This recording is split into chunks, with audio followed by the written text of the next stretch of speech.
I appreciate you for pausing your life to play this video. I appreciate the views, the likes, and the comments from the last Free Talk Friday. I've gotten a lot of questions like, how is it for a blind person to be a pet owner? How is it possible for you to have a pet and you're blind? Well, it's very possible. Blind people are capable of training pets, are capable of owning pets. Just like with children, it's just we go by it another way. We approach it another method. It's pretty much like a helicopter technique, a helicopter parent.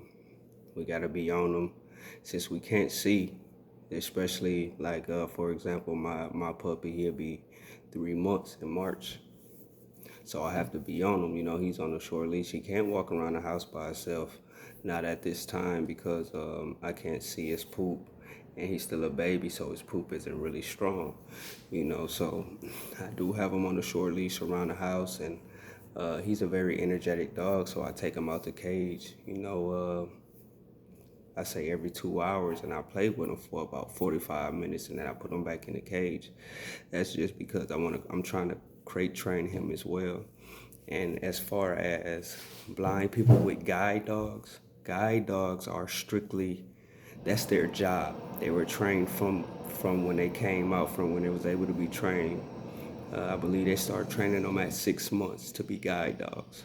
But guide dogs, they're strictly to help a blind person throughout the day. Like if you're not doing anything, if you don't have a job or you're not going to school and you're blind, they won't qualify you to have a guide dog because the guide dog is trained to be active every day. He has to be active. He or she has to be active at least 5 times a day. And then when they're not active, they're pets, but they're already trained pets. It's not like like you trained them or your pet from when you bought him as a baby. He goes by different guidelines and different rules and things like that. So with a guide dog, yeah, it's more like having a companion than a pet. It's more like having somebody to help you throughout the day than a pet. That's on the guidelines of guide dogs.